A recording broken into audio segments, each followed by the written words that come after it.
Buenas, eh, buenas. Mi nombre es Manuel Puente Ramírez y hoy voy a hablar sobre la difracción de rayos X. Introducción. La historia de los rayos X comienza en 1895, cuando el físico alemán Wilhelm Corrant descubrió una forma de radiación mientras trabajaba con tubos de rayos catódicos. Notó que del ánodo salían unas emanaciones invisibles que podían atravesar ciertos materiales.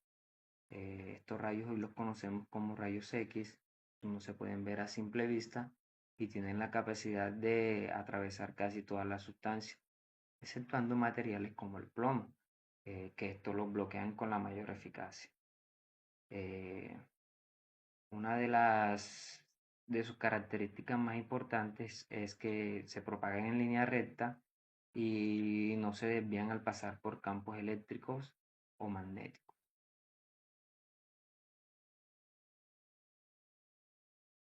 ¿Qué es? Pues la difracción de rayos X es una técnica analítica no destructiva, lo que significa que no daña la muestra mientras ésta se está estudiando. Se utiliza principalmente para identificar las fases cristalinas que están presentes en un material. Además nos da información muy útil sobre su estructura, como por ejemplo si tiene defectos, cuál es el tamaño de los cristales y la composición de las fases.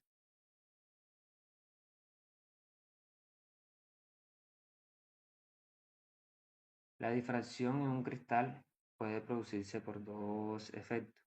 El primero es fenómeno espectroscópico, que ocurre cuando la energía de rayos X interactúa directamente con los átomos del material. En este caso puede provocar fenómenos como la emisión de rayos característicos o la fluorescencia, que nos da información sobre los elementos presentes. El segundo tenemos el fenómeno óptico. En él no hay interacción directa con los átomos. Aquí los rayos X se comportan como una onda y pueden sufrir refracción, reflexión y difracción. La difracción es la más importante en este caso porque nos permite estudiar las estructuras internas del cristal, ya que los rayos se desvían al pasar por los planos atómicos. Tenemos la ley de Bragg. eh, Formulada por Leibniz en 1913 por William Brand. Él observó que cuando se hace incidir un haz de rayos X sobre una sustancia cristalina, parte de estos rayos se reflejan formando patrones muy característicos. Estos patrones se muestran unos picos de intensidad, que esto depende tanto de la longitud de onda de los rayos como de la orientación del cristal.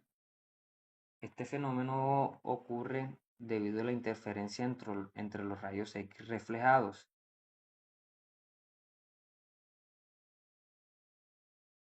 Como podemos observar acá en la figura 3, cuando los átomos reflejados están en fase, sabemos que los átomos reflejados están en fase, eh, se produce una interferencia constructiva y esto da lugar a un pico intenso en el patrón de cambio.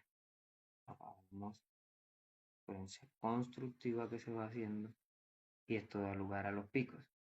En cambio, si los rayos reflejados eh, están fuera de fase, como lo podemos observar acá, están fuera de fase,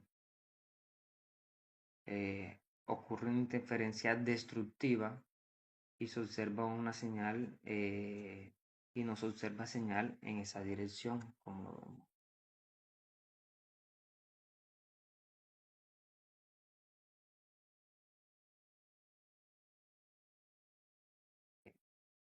Max von Laue es un físico alemán que recibió el Premio Nobel en la física en 1914 por su descubrimiento de la difracción de rayos X en cristales.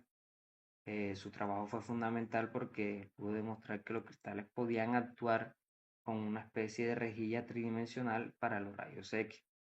Acá vemos en la figura 1 En nuestra figura 1 vemos un esquema general del fenómeno de haz de rayos que incide sobre un cristal simple.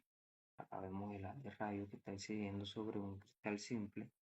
Dentro del cristal los rayos se dispersan, como podemos observar acá se están dispersando los rayos.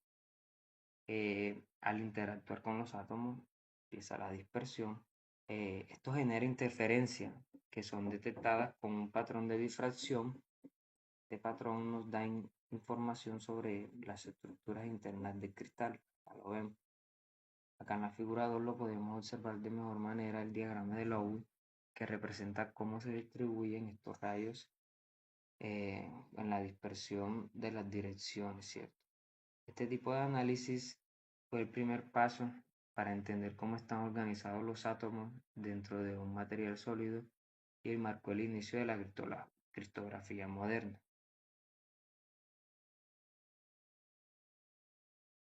Instrumentación. Los equipos de rayos X suelen estar compuestos por la fuente de rayos X, que, como su nombre lo dice, dirigen hacia el cristal los rayos. Los rayos son una forma de radiación electromagnética muy penetrante.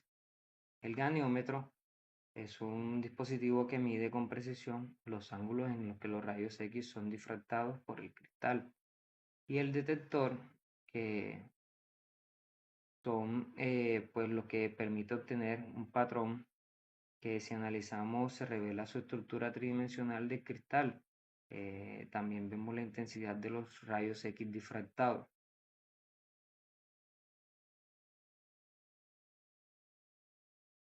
Tenemos tres tipos de fuentes de rayos X: tubo de rayos X, radioisótopo y fuente secundaria de fluorescencia, que van a tomar de la mano. Tenemos el tubo de rayos X, a través del cual los cables del voltaje se aplica un voltaje eléctrico muy alto dentro de un tubo, que hay un filamento metálico, ¿cierto? Acá tenemos el cátodo, tenemos después de esto el bulbo de vidrio, que se hace incandescente y produce una nube de electrones. La nube de electrones, cuando se hace hacia alrededor, estos electrones son acelerados por, por la diferencia de potencial y son llevados a colisionar contra el ánodo. Parte. La radiación producida se emite por medio de las ventanas de la radiación situadas en un espacio pues de la carcasa protectora. Esto lleva un efecto que libera su energía cinética que conforma los rayos X. Los radioisótopos son elementos atómicos que cuentan con una cantidad idéntica de protones y neutrones en su núcleo, esto para permanecer estable, es decir, para mantener su forma elemental. Los radioisótopos son elementos atómicos que no cuentan con esta proporcionalidad exacta de protones y neutrones en su núcleo, pero para manifestarse estable, el átomo debe emitir esta energía. Con el propósito de buscar la estabilidad. El radioisótopo se utiliza para la excitación de la fluorescencia o para estudios de absorción. Es importante que resaltemos que si estamos a constante uso de esta máquina o prolongado, esto puede afectar nuestra salud. Tenemos lo que es la fuente secundaria de fluorescencia, que es la radiación emitida por una muestra después de ya ser excitada por una fuente primaria, como los rayos X. Cuando los átomos de la muestra absorben esta energía, pueden emitir fluorescencia propia, y esta emisión puede a su vez excitar otros átomos cercanos, generando una fluorescencia secundaria. Aplicaciones de la difracción de rayos X.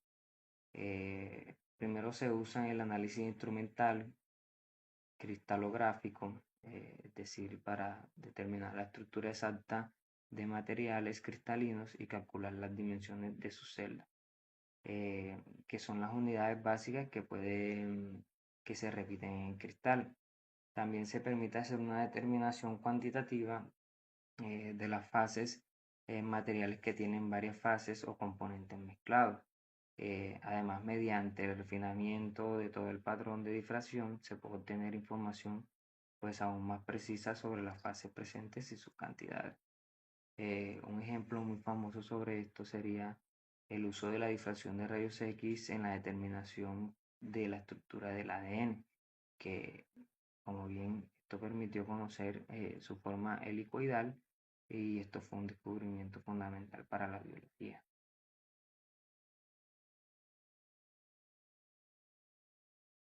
Cuando se realiza un experimento de difracción en rayos X, los resultados se entregan a través de un difractograma que contiene dos variables importantes. En el ángulo 2θ, en el eje X y en el conteo por segundos, que es la intensidad que está en el eje Y. Estos parámetros indican características importantes de la muestra sobre su forma cristalina. Acá tenemos un difractograma de rayos X en polvo en la imagen. Pues su principal función son la recopilación de datos, la reducción de datos y la determinación de una muestra desconocida.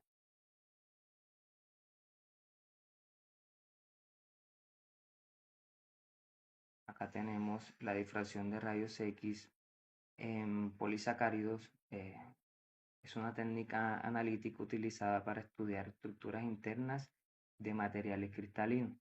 En el caso de los polisacáridos como la celulosa o el almidón o la quitina, esta técnica permite analizar cómo se organizan sus cadenas de azúcares, ya que muchos polisacáridos presentan regiones cristalinas ordenadas y regiones amorfas desordenadas. Cuando un haz de rayo X incide sobre la muestra de un polisacárido, estos rayos interactúan con los elementos de los átomos que están presentes en la molécula. En las zonas cristalinas donde la cadena de polisacáridos están organizadas de forma regular, los rayos X se dispersan de manera coherente, ¿cierto? Como estamos viendo en la figura, se van los haz difractados y el haz transmitido continúa. Esto genera un patrón de interferencia constructivo que da lugar a los picos de difracción que ya lo hemos comentado.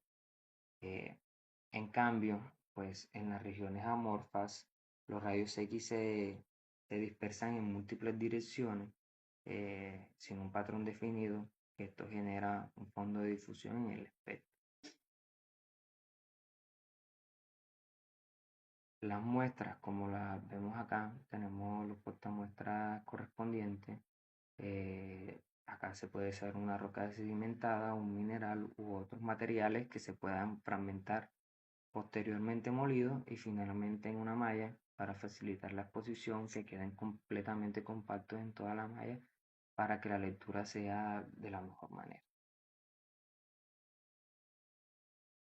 Después que ya tenemos que se cumplió la ley de Bragg, en una serie de planos cristalinos de una determinada muestra, se observa que se observa que en los patrones un pico de difracción con una intensidad mucho mayor al nivel de ruido de fondo que puede hacer la máquina, y con un ancho angular que sea relativamente estrecho, se grafica la intensidad de la luz de difracción.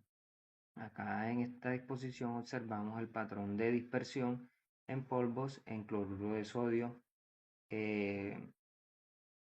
Acá observamos los 7 picos de difracción con diferentes intensidades. Podemos ver los diferentes picos.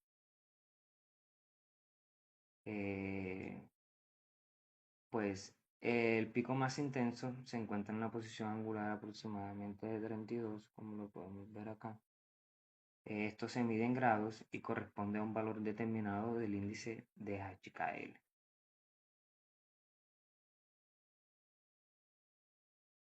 Portamuestras son materiales que no intervienen en el analito, ¿cierto? Están fabricados en vidrio y con materiales que son amorfos y que no generan picos de difracción. Esto se usa para aplicaciones especiales que se pueden utilizar portamuestras de silicio orientado, como lo tenemos en la diapositiva que no presentan picos de alteración entre los rangos de 3 y 90 grados.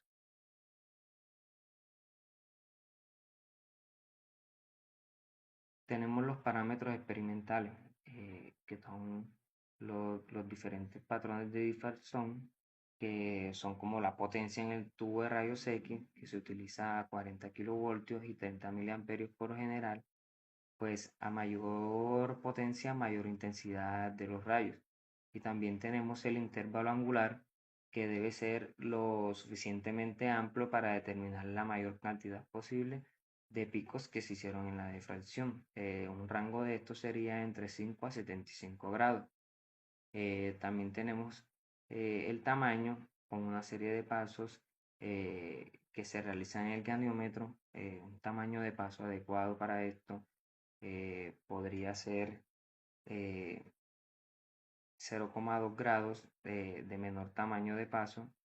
A menor tamaño de paso tendremos patrones con mejor resolución. También tenemos el tiempo de paso, el tiempo de paso de los rayos X que se mantienen irradiados en la muestra. Cada paso que se recorre en el intervalo angular, entre mayor tiempo de paso, podemos obtener patrones con mayor intensidad. Después de realizar la infracción en patrón, se realiza la identificación de fases cristalinas presentes, esto mediante un método de búsqueda en una base de datos comercial. Acá se hacen estas comparaciones, patrón de polvo de cloruro de sodio, la que tenemos en la pantalla, pero como sabemos en relación a qué patrón corresponde de cloruro de sodio.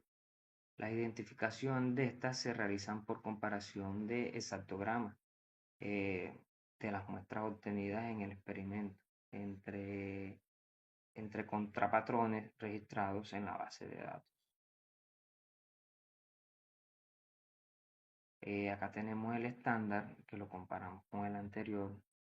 Si vemos que los patrones coinciden, entonces no, este fue el que nos dio a nosotros y este es el estándar que tenemos en la base de datos. Esto confirma que pudimos encontrarlo de la mejor manera. El sistema nos arrojará una serie de valores o de factogramas que serán parecidos y nosotros nos tomaremos la tarea de mirar cuál es el que coincide. Acá tenemos otro ejemplo donde tenemos una mezcla de varios difractogramas donde encontramos los picos de diferentes colores y pudimos identificarlo de la mejor manera. Ventajas de la difractometría de polvo para identificar sustancias desconocidas. Acá la infracción de rayos X permite identificar materiales en estado puro o en mezcla, como ya lo hemos contado en el ejemplo anterior, ya que cada fase cristalina produce su propio patrón de difracción de rayos X. Esto permite diferenciar elementos y compuestos siempre y cuando estén en estado cristalino. Esto es un método no destructivo y solo se necesitan pequeñas cantidades de muestras, más o menos de 5 gramos, para la identificación de fases cristalinas. La difracción de rayos X también permite realizar análisis semi-cuantitativos de mezclas y distinguir entre materiales amorfos y cristalinos. Conclusión. La difracción de rayos X es una herramienta fundamental para analizar las estructuras internas de materiales cristalinos, como los polisacáridos.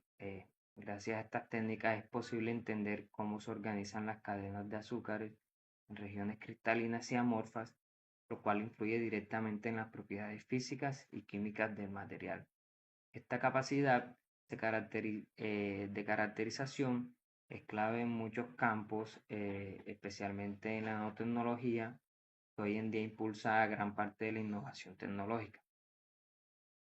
El uso de las técnicas como la difracción de rayos X nos permite diseñar y mejorar materiales con aplicaciones industriales avanzadas, desde empaques biodegradables hasta materiales biomédicos. Esto por su impacto, que lleva más allá de lo académico. Esto contribuye al desarrollo de las soluciones concretas que podamos llegar a tener a futuro. Gracias. Acá tenemos algunas referencias de donde buscamos para esta exposición. Muchas gracias.